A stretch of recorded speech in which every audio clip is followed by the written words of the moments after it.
네. 새벽에 지금 민수기 말씀을 시작을 했습니다. 오늘 3장, 2장이나요? 이제 3장 들어갈 차례이고, 창세기부터 시작해가지고 이제 민수기까지 온 겁니다. 이제 수요일에 무슨 말씀을 나눌까 생각을 하다가 갈라디아서를 좀 1장부터 마지막 장까지 같이 공부를 하면 좋겠다라고 생각이 들었습니다.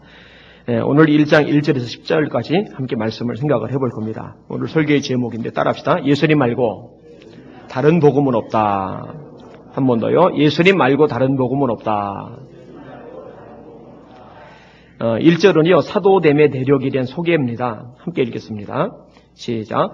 사람들에게서 난 것도 아니요 사람으로 말미암은 것도 아니요 오직 예수 그리스도와 그를 죽은 자 가운데서 살리신 하나님 아버지로 말미암아 사도된 바울은, 우리가 알다시피 사도 바울은요 예수 믿는 사람들을 박해하던 사람입니다.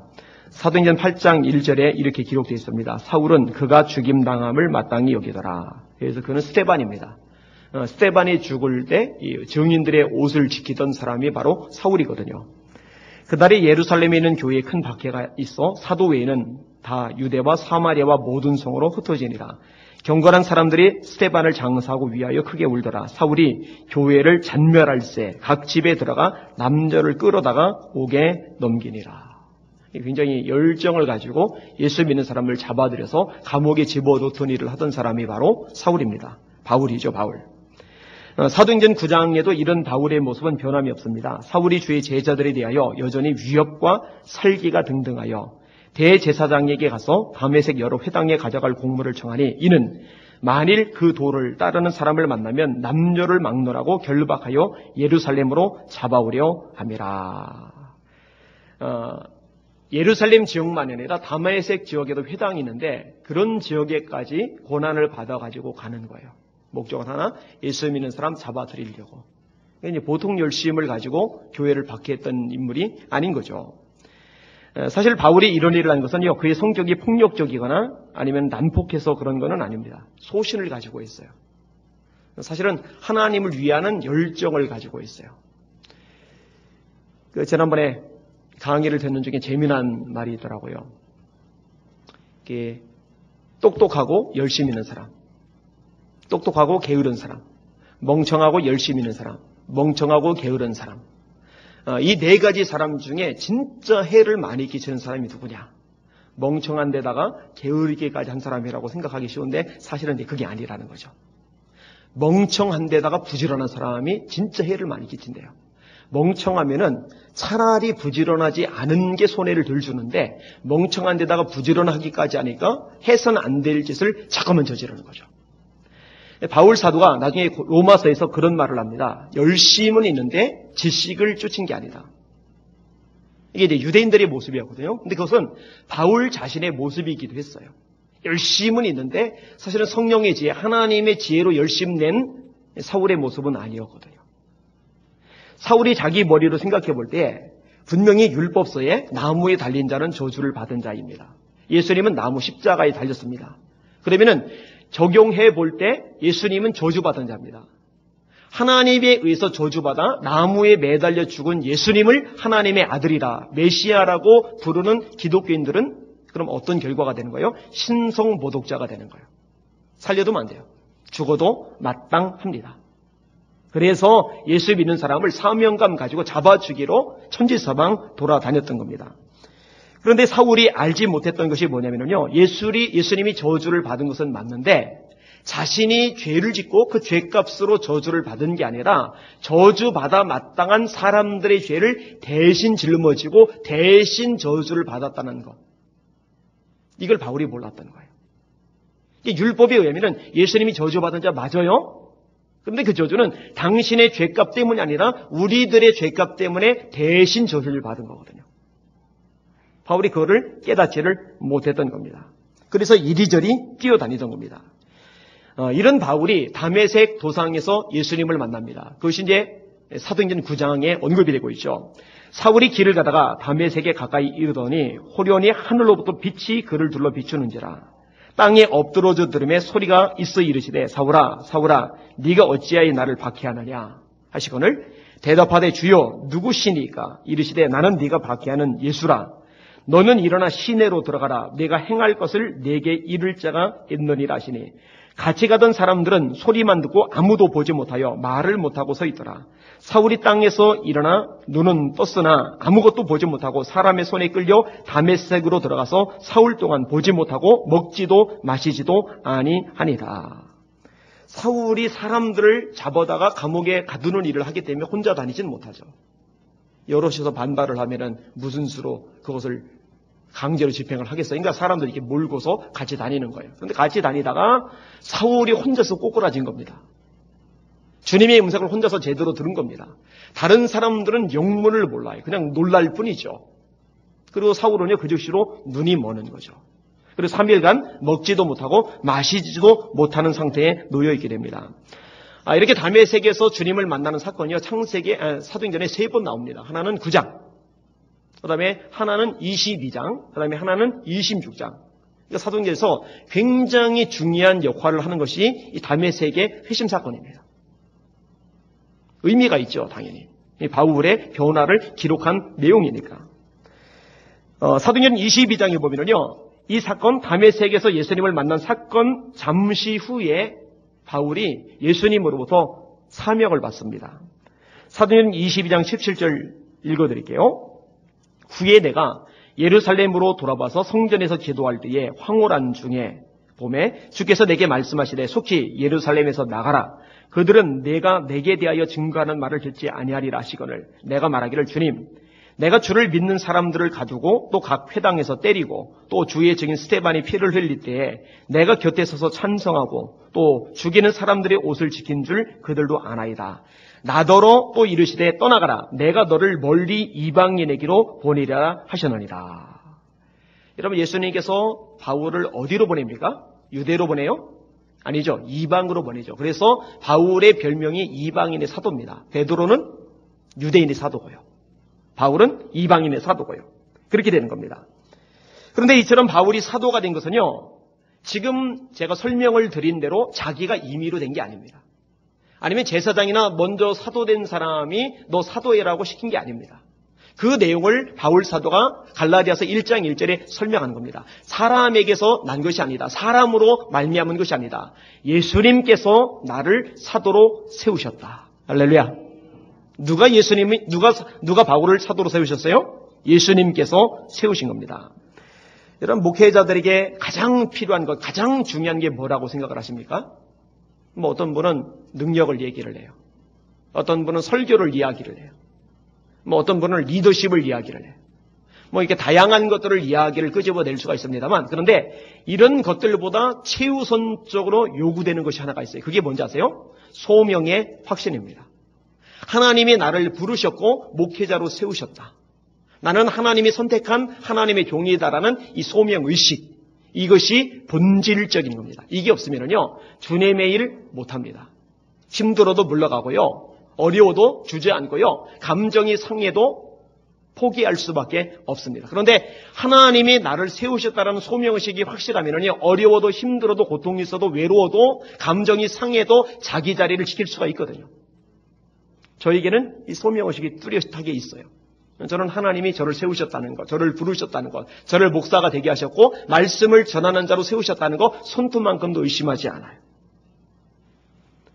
그런데요, 이런 의식은요, 목회자들 스스로에게 반드시 있어야 할 뿐만 아니라 성도들에게도 필요합니다. 여러분들은 하나님이 저를 예수 믿음께 담임 목사로 세우셨음을 믿으십니까? 여러분은 하나님께서 우리 이전사님을 하나님의 종으로 부르셨다는 것을 인정하십니까? 이게 정말로 필요합니다.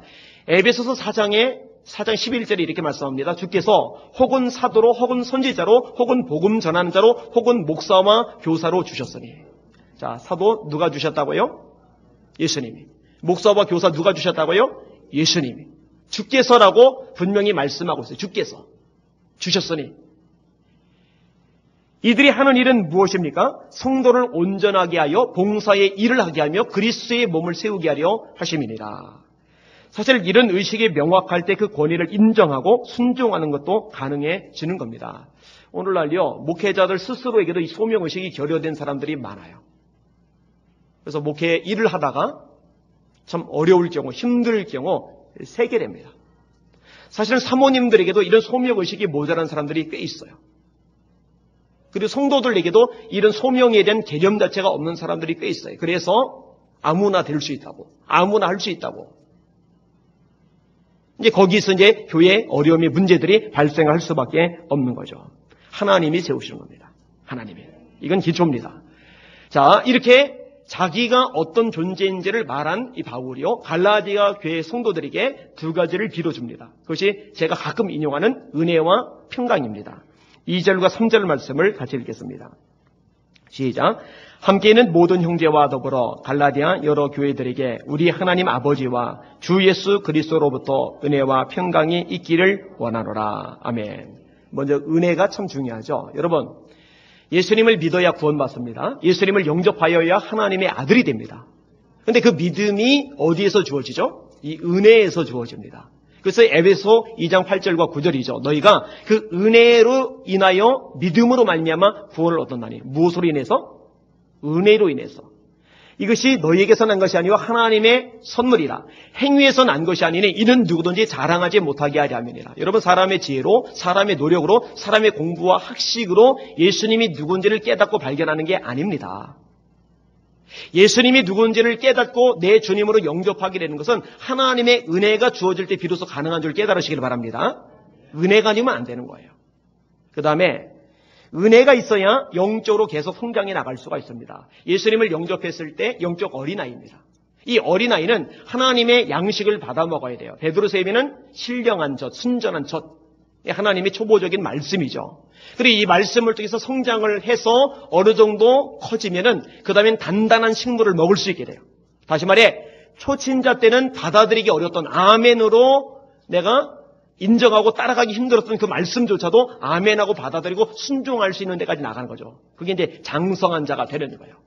그런데 이렇게 성장하는 과정 속에서도 하나님의 은혜가 주어질 때 그 은혜로 말미암아 성장이 나가는 줄 깨달으시길 바랍니다. 그래서 교회가요, 은혜가 충만해야 돼요. 그래서 성도들의 성장이 이루어지는 겁니다. 또요, 은혜가 있어야 악한 영들이 시험과 유혹을 이겨나갈 수 있습니다. 여러분, 여러분의 지혜로, 여러분의 능력으로, 여러분의 지식이나 여러분의 발버둥으로 악한 영들의 괴기를 분별하고 물리치고 승리를 거두는 게 아닙니다.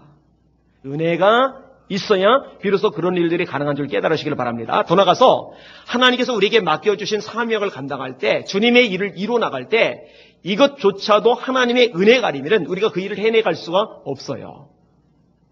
여러분, 희한하게도 세상 일은요, 역량이 있으면, 노력을 하면, 리더십이 있으면 되는데, 교회에서 하나님의 일은요, 세상적으로 잘 되던 사람도 교회에서는 이게 어려워요. 이 사람의 힘으로는 안 돼요. 하나님의 은혜가 주어질 때 비로소 이 모든 것들이 원활하게 이루어지는 거예요.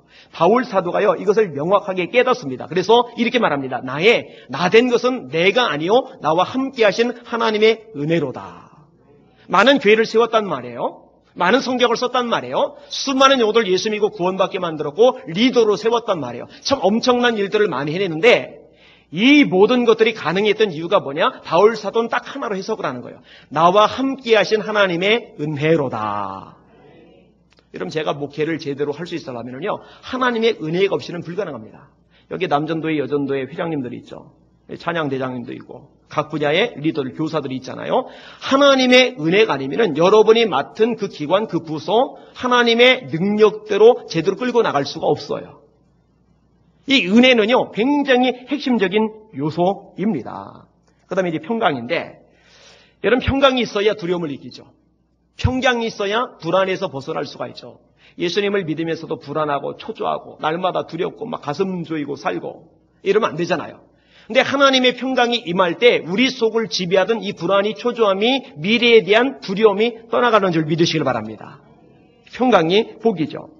이 평강이 있을 때요, 세상 속에서 세상 사람들이 우리를 보면서 하나님의 사람이라는 사실을 인정하게 됩니다. 얼굴을 보니까 다르거든요. 화나거든요. 이그러지고 찌든 모습, 시달린 모습, 상처받고 원망에 섞인 으둥거리는 그런 모습들을 세상에서 많이 보는데, 그런 사람들만 보다가 예수 믿는 사람을 봤더니 그 얼굴이 화평 가운데 있단 말이에요. 마음속에 평강이 있으면 얼굴이 당연히 화평을 드러낼 수밖에 없죠. 그러면 와, 뭔가 다르구나. 여러분, 사람은요, 자기와 다른 모습을 상대방에게서 발견할 때 거기서 관심을 더 가지게 돼요.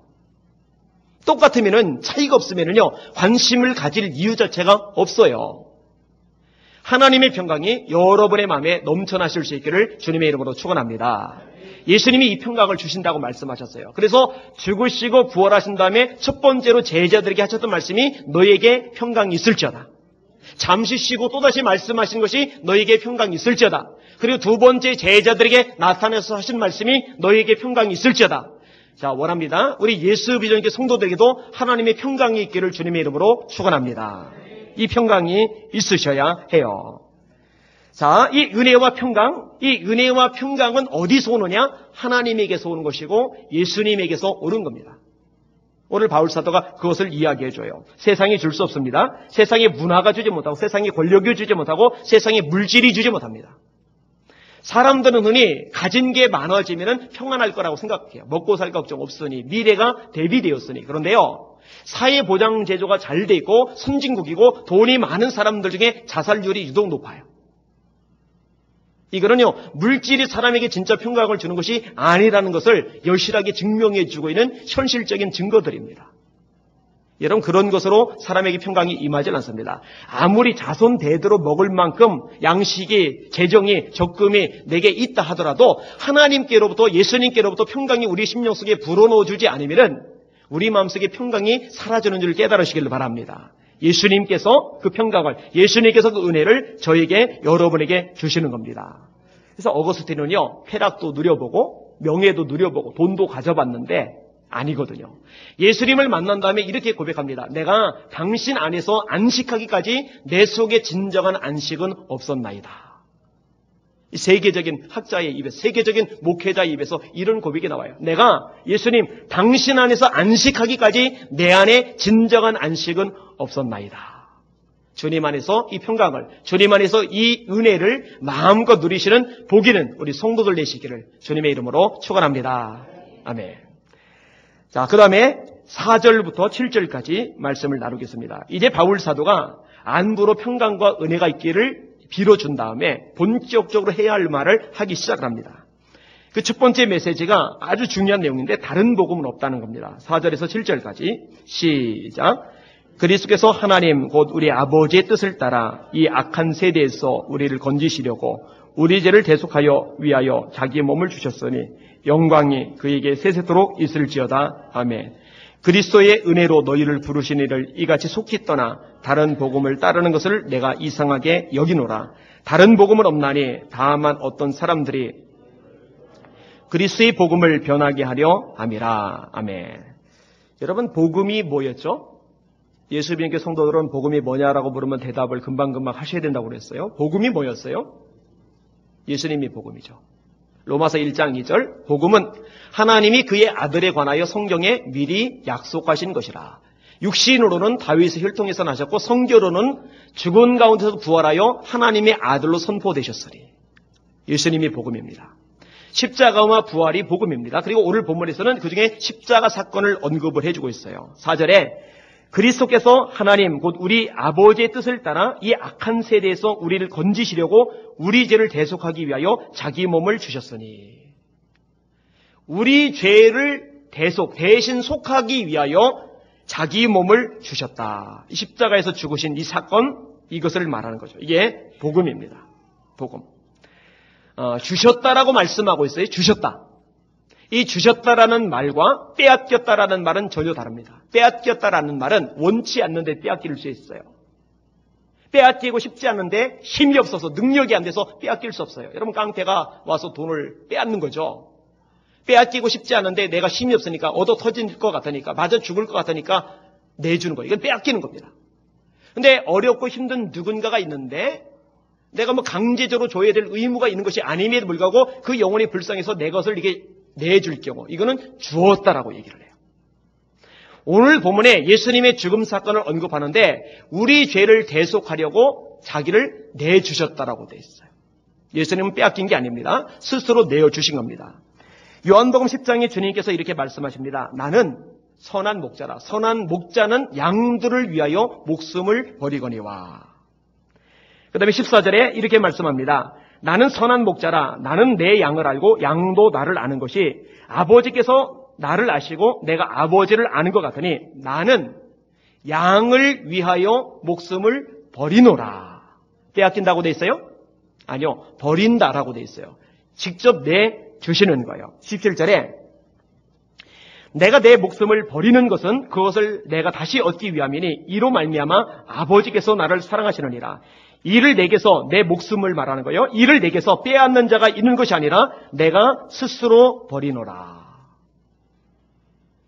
로마의 군병 따비가 감히 예수님의 목숨을 빼앗은 게 아니라 예수님께서 친히 당신의 목숨을 내어 주신 거예요. 할렐루야. 이게 성경에서 말씀하고 있는 십자가의 죽음입니다. 그럼 왜 내어놓으셨어요? 이유가 뭐예요? 우리를 사랑하기 때문에. 그래서 로마서 5장 8절에 보면은 이 십자가 사건이 우리를 향한 하나님의 사랑이라고 말씀을 하는 거예요. 그럼 구체적으로 무엇을 위해서요? 우리의 죄를 해결해 주시기 위해서. 이것은 이사야 선지자의 예언입니다. 제가 자주 인용하는 게 4절에 53장 4절. 그가 찔림은 우리의 허물을 인하며 그가 상함은 우리의 죄악을 인함이라. 그가 징계를 받음으로 우리가 평화를 누리고 그가 채찍에 맞음으로 우리가 나음을 입었도다. 우리는 다 양 같아서 그릇 행하여 각기 제 길로 갔거늘 하나님께서는 우리 무리의 죄악을 그에게 담당시키셨도다. 근데 이 구절 말고요. 동일한 53장 뒷부분에 예수님의 죽음이 우리의 죄와 연결되어 있음을 또다시 말씀하고 있어요. 들어보세요. 나의 의로운 종이, 예수님을 말하는 거예요. 나의 의로운 종이 자기 지식으로 많은 사람을 의롭게 하며 또 그들의 죄악을 친히 담당하리로다. 그러므로 내가 그에게 존귀한 자와 함께 몫을 받게 하며 강한 자와 함께 탈취한 것을 나누게 하리니 이는 그가 자기 영혼을 버렸다고 돼 있어요. 사망에 이르게 하며 범죄자 중 하나로 헤아림을 받았음이니라. 그러나 그가 많은 사람의 죄를 담당하며 범죄자를 위하여 기도하였느니라. 예수님이 요한복음 10장에서 내가 내 목숨을 버린다라고 말씀하기 전에 이미 한참 전 이사야 선지자가 미리 하나님의 아들이 이 세상에 오셔서 우리 죄를 해결하기 위해 친히 당신의 목숨을 버릴 것이라고 예언해 놓은 거예요. 그리고 예언의 말씀대로 주님이 선포하셨고 선포하신 대로 주님이 십자가에서 자기 목숨을 버리신 거예요. 이 사건 때문에 저와 여러분이 죄사함 받고 구원받아 하나님의 아들과 딸이 되는 줄 믿으시길 바랍니다. 이것을 가리켜서 복음이라고 하는 겁니다. 근데 문제가 뭐냐? 이 복음으로 구원받은 갈라디아 교인들 중에 일부가요, 다른 복음을 따라가 버렸어요. 참 한심한 일이 발생을 했어요. 그게 6절이죠. 그리스도의 은혜로 너희를 부르신 이를 이같이 속히 떠나 다른 복음을 따르는 것을 내가 이상히 여기노라. 여러분, 다른 복음을 따르는 것, 이것을 뭐라고 묘사를 하고 있어요? 하나님을 떠난 겁니다. 따라합시다. 다른 복음을 따르면 하나님을 떠나는 거다. 질문, 하나님을 떠난 사람이 구원 받습니까? 못 받습니까? 못 받죠. 구원 못 받아요. 그래서 이 다른 복음을 따르는 이 문제는요, 굉장히 심각한 문제입니다. 바울 사도가 문안 인사를 하자마자 왜 다짜고짜 이 이야기부터 꺼내느냐? 이유가 있는 거예요. 너무나 심각하기 때문이에요. 다른 복음은 그런 뭐냐? 쉽게 설명할게요. 예수님이 복음이에요. 예수님. 여러분, 저와 여러분의 구원은 예수님만으로 충분하다고 믿으시면 아멘. 그렇죠? 그런데 예수님만으로는 충분하지 않다. 예수님의 플러스 이게 더 추가가 되어야지 우리가 구원받는다. 이거 다른 복음입니다. 그럼 이 갈라디아 교회 성도들에게 주어진 다른 복음은 뭐 있느냐? 예수님 믿는 것만 가지고 너희들 구원 못 받는다. 예수도 믿고 플러스 할례도 받아야 구원받는다. 또 하나, 예수 믿는 것만 가지고 모자라다. 예수도 믿고 플러스 율법도 지켜야 너희가 구원받는다. 이거 다른 복음입니다. 다시 말합니다. 예수님의 십자가, 예수님의 부활만으로 우리의 구원은 충분합니다. 이거 흔들리거나 놓치시지 마시기를 주님의 이름으로 축원합니다. 여러분, 안식교 있죠, 안식교. 이단이죠? 이단. 안식교가 왜 이단입니까? 이 안식교는요, 예수님 믿는 것만 가지고는 안 돼요. 예수님도 믿고 구약의 규례들도 지켜야 돼요. 안식일도 지켜야 되고 유월절도 지켜야 돼요. 이 안식교하고 똑같은 데 떨어져 나가는 데가 있죠. 그게 이제 안상홍 증인의 하나님의 교회. 저 사당동 가는 길에 커다란 건물 하나 있잖아요. 거기에 유월절 지킵니다. 안식일 토요일날 지킵니다. 예수님만 믿는 것만 가지고 안 돼요. 플러스 안식일 지키는 거, 유월절 지키는 거 이런 것들이 있어야 돼요.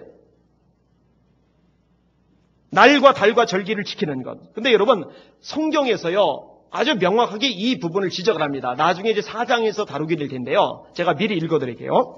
갈라디아서 4장 8절인데 너희가 그때에는 하나님을 알지 못하여 본질상 하나님이 아닌 자들에게 종노릇 하였더니 이제는 너희가 하나님을 알 뿐 아니라 더욱이 하나님이 아신 바 되었거늘 어찌하여 다시 약하고 천박한 초등학문으로 돌아가서 다시 그들에게 종노릇 하리 하느냐. 너희가 날과 달과 절기와 해를 삼가 지키니 뭐라고 됐어요? 날과 달과 절기와 해를 삼가 지키니 내가 너희를 위하여 수고한 것이 헛될까 두려워하노라. 아주 성경에 명백하게 언급하고 있잖아요. 예수님만 가지고는 안 돼. 날과 달과 절기와 해를 지켜야 돼. 이게 안 지켜잖아요.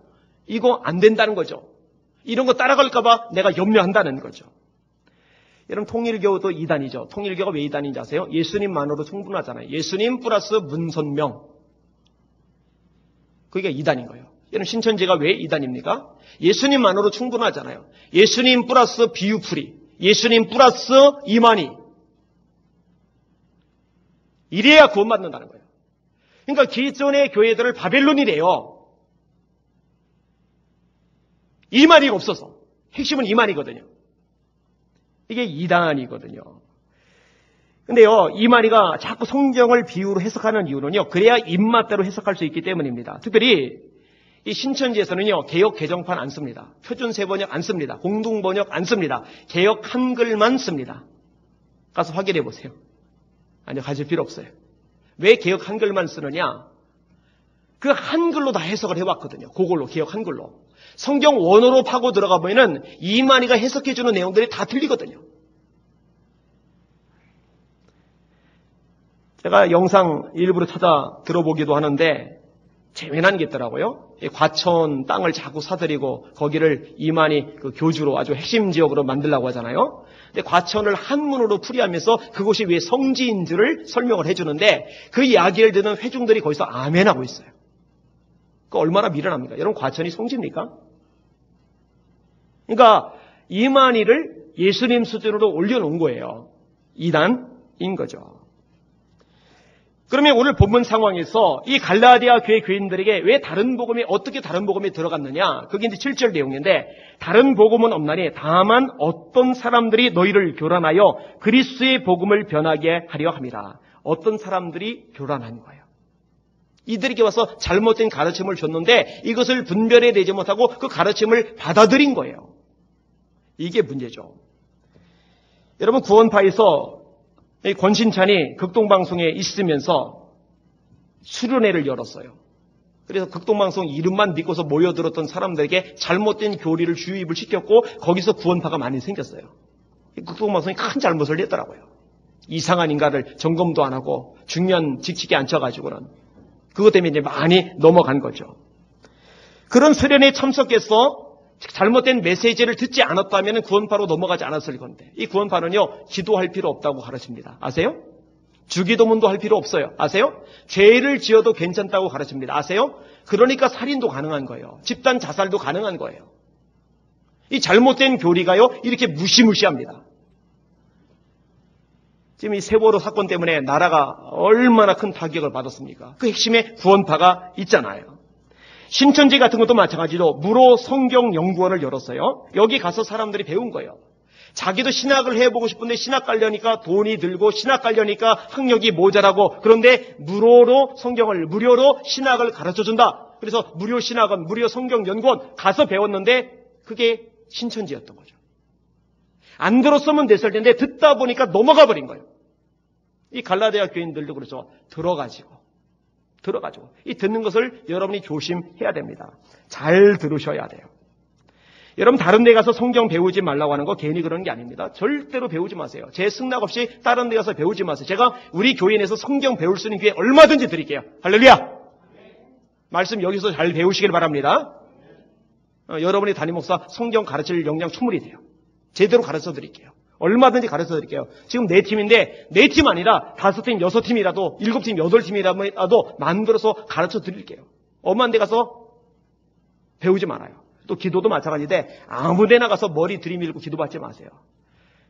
아까 어떤 친구가 전화를 했어요. 목사님인데 다른 목사님하고 이제 얘기하던 거 가지고 이제 정리가 안 되니까 저한테 이제 물어보러 전화를 한 거예요. 근데 이런저런 사람에게 안수를 받았는데 안수를 받다가 잘못된 걸 받은 거예요. 여러분, 이 안수는요, 굉장히 조심해서 받아야 되는 게 영의 흐름이거든요. 그러니까 이단이나 잘못된 영을 가진 사람으로부터 안수를 받으면은요, 성령이 아니라 악령이 들어가요. 그거 한번 들어가면은요, 참 골치 아파집니다. 다시 말합니다. 아무 데서나 머리 들이밀고 기도받지 마세요. 만약에 제 승낙 없이 아무 데나 가서 성경 배우고 아무 데나 가서 기도받고 하는 사람이 있으면은요, 그거 시리아일 거예요. 혹시 하는 사람 있으면 저한테 미리 이실 짓고 하세요. 저한테 고백을 하세요. 그렇게 하면 안 돼요. 그러다가 위험해지는 겁니다. 자, 마지막 부분 좀 다룰게요. 이 다른 복음에 대해서 바울 사도가 굉장히 강력한 태도와 자세를 취하고 있는데, 자, 8절에서 10절까지 같이 읽어볼게요. 시작. 그러나 우리나 혹은 하늘로부터 온 천사라도 우리가 너에게 전한 복음 외에 다른 복음을 전하면 저주를 받을지어다. 우리가 전에 말하였거니와 내가 지금 다시 말하노니 만일 누구든지 너희가 받은 것 외에 다른 복음을 전하면 저주를 받을지어다. 이제 내가 사람들에게 좋게 하랴 하나님께 좋게 하랴 사람들에게 기쁨을 구하랴 내가 지금까지 사람들의 기쁨을 구하였다면 그리스도의 종이 아니니라. 아멘. 복음, 원래 복음 외에 다른 복음을 전하는 사람이 있다면 처음에 우리라 해도 사도라 해도 여기는 바울도 들어가요. 바울인 나라고 해도 저주받을지어다. 하늘에서 내려온 천사들이라 할지라도 저주받을지어다. 이것이 8절과 9절 두 번이나 아주 세게 나와요. 아주 무시무시한 말씀이죠. 저주를 받을지어다. 저주를 받을지어다. 이거 참 두렵고 떨리는 겁니다. 여러분, 제가 WCC에 대해서 자꾸 비판하는 이유가 뭔지 아세요? 이 다른 복음이기 때문에 그래요. NCCK 역시 마찬가지입니다. 종교 혼합주의죠. 예수님 말고도 구원이 있다라고 인정하는 거예요. 오늘 금천구청 신우에 가서 말씀을 전했어요. 말씀을 전하고 나서 거기 임원되는 분들하고 이야기를 나누면서 제가 이야기를 또 끊지 못했어요. 참 큰일이다. 한국에서 이름만 대도 알만한 큰 교회, 유명한 목사들조차도 분별을 못하고 넘어간다. 제가 대놓고 말했어요. 지도자가 무식하면 죄다. 지도자가 무지하면 죄다. 왜냐면은 그 사람이 괜찮다고 한 것 때문에 저 목사님이 괜찮다고 하는데 괜찮은가 보다 하고 우르르 따라갈 사람들이 한둘이 아니란 말이에요. 그러다가 엉뚱한 짓 하면 그거 도대체 누가 책임을 질 거예요. 그거 두렵고 떨리는 일입니다. 정말로 무시무시한 일입니다. 여러분, 앞으로 점점 더 복음을 지키기 어려운 시대가 될 겁니다. 오직 예수, 이 메시지가 세상 사람들로부터 점점 더 공격을 받을 겁니다. 배타적이다, 독선적이다, 이기적이다, 자기중심적이다, 조화를 이룰 줄 모르는 이기적인 기독교인들이라 하여튼 별별 소리가 다 들릴 것이고, 거꾸로 석가탄신일에 교회, 신학교 앞에 부처님 오심을 축하합니다. 현수막이라도 걸어야 현대적이고 진보적이고 통하는 사람이고 사고가, 지평이, 지성이 뛰어난 사람이라고 인정받는 시대가 올 겁니다. 아니, 이미 왔어요. 그래서 한신대학교 그거 맨날 걸어놓으면은 일반 신문에서 참 종교 평화, 종교 화합이다 좋다고 그러잖아요. 한신대학생들 신입생 활연회 때 요가 같은 걸 하더라고요. 그거 힌두교잖아요. 이건 배교입니다. 이거는 죄입니다. 끔찍한 일이에요. 미국 장로교라고 있어요. PCUSA라고. 이 장로교단이요, 점점 감소를 하고 있어요. 2013년도 교단 소속 성도수가 176만 명, 2012년도 그 전해가 184만 명에서 176만 명으로 줄어든 거예요. 교회 수도 점점 감소를 해요. 2012년에 1262개, 1년 지난 2013년에 1038개. 1년 동안에 224개 교회 중에서 148개의 교회는 다른 교단으로 옮겼어요. 그리고 나머지는 흩어졌어요. 여러분, 이 장로교가요, 미국에 있는 장로교 중에 최대 장로교입니다. 근데 뭐 때문에 이렇게 감소 현상이 일어났는지 아세요? 여기서 결의를 했거든요. 무슨 결의를 했느냐? 동성애자도 목사 될 수 있다. 이게 교단의 공식 상입니다. 2012년 재작년도 총회에서 교단 헌법 개정안을 통과시켰어요. 그런데요, 지금도 미국의 최대 장로교단이에요. 저는 이해가 안 가요. 아직까지 거기에 남아있는 교회들은 왜 남아있을까? 그거 탈퇴해야 되지 않나? 여러분 어떻게 생각하세요? 탈퇴해서 따로 교단을 세우든지 아니 그 총회를 뒤집어 엎든지. 여러분 우리 교단이 NCCK 가입하려 했을 때 제가 결사적으로 막았어요. 왜 막았겠어요? 이 복음, 다른 복음으로 가면은 바울 사도의 편대로 그 저주받을 수 있기 때문에 그래요. 이거는 두렵고 떨리는 일입니다. 바울 사도가 아주 분명하게 말합니다. 내가 사람들에게 좋게 하랴 하나님께 좋게 하랴. 내가 지금까지 사람의 기쁨을 구하는 자였다면 그리스도의 종이 아니니라. 할렐루야. 유대주의자들이 와서 율법주의자들이 와서 할례도 받게 해라. 율법도 지키게 해라. 여기만 바울이 오케이 하면 이제 고난 안 당해도 돼요. 욕 안 먹어도 돼요. 힘들지 않아도 돼요. 이게 편안하게 여기저기 다니며 말씀을 전할 수 있어요. 그런데 바울 사도가 하는 거예요. 내가 하나님을 좋게 하랴 사람을 좋게 하랴. 내가 사람의 기쁨을 구하는 자이다면 내가 편하려고 내가 안전하려고 내가 좀 더 넉넉하게 지내려고 사람의 기쁨을 구하는 자이다면 나는 예수님의 종이 아니다. 저와 여기는 여러분들은 예수님의 종으로 서야 될 것입니다. 세상 흐름, 세상 문화, 세상 죄악, 세상이 잘못된 가치관에 휩쓸려 가는 자들이 아니라 말씀의 칼날 위에 바로 서는 신실한 주의 종들이 되어야 할 것입니다. 그리고 되실 수 있기를 주님의 이름으로 축원합니다. 하나님을 기쁘시게 하는 교회, 하나님을 기쁘시게 하는 목회자, 하나님을 기쁘시게 하는 성도, 이것이 이 마지막 때에 하나님이 찾으시는 성도요, 목회자요, 교회인 줄 깨달으시기를 주님의 이름으로 축원합니다. 이거 명확히 하셔야 합니다. 말씀을 정리하겠습니다. 여러분, 기독교는요, 핍박을 받는 게 원래 기본이에요, 기본. 이 기독교는요, 신앙은요, 하나님의 사람들은요, 세상에 속하지를 않았어요. 예수님이 이 부분을 명확히 말씀하십니다. 너희가 세상에 속했다면은 세상이 자기 것이기 때문에 사랑했을 거지만 너희는 세상에서 나에게 속한 것이므로 세상이 너희를 미워하느니라. 바울도 명확하게 말합니다. 무릇 하나님을 향하여 경건하게 살고자 하는 자는 핍박을 받으리라. 예수만이 구원이다. 그러니까요. 동성애 죄다. 그러니까요. 이런 것 가지고 아주 강력하게 제가 말을 하니까요. 얼마나 공격이 많이 쏟아져 들어오는지 몰라요. 그러나 진리를 잡아야죠. 진리를 지켜야죠. 진리를 지키기 위해서 필요하면 싸워야죠. 고난도 당하고 핍박도 당하고 억울한 일도 겪고 눈물도 흘려야죠. 그것이 순례자로서의 마땅한 삶의 자세이니까요. 기독교는 원래 핍박받는 게 전문이었어요. 여러분 예수님도 믿고 로마 황제도 인정하면 로마라는 제국 내에서 편안하게 신앙생활을 할 수 있어요. 그러나 그렇게 할 수가 없었어요. 예수님은 메시아지만 로마 황제는 피조물일 뿐이다. 그도 하나님의 심판 아래 놓여있다. 그러니 로마 황제의 진노를 살 수밖에 없었고 무시무시하게 박해를 당하고 엄청난 사람이 죽을 수밖에 없었어요. 원형 경기장 내에서. 일제 때 예수도 믿고 신사참배도 인정하면 일본이 교회 해산 안 시켜요. 그런데 예수님만이 구원자이고 일본 천황은 인간에 불과하다. 예수님 재림할 때 그도 심판받을 존재다. 그러니까 성결교단 폐쇄 조치시킨 겁니다. 여러분 성결교단 자부심 가지셔도 돼요.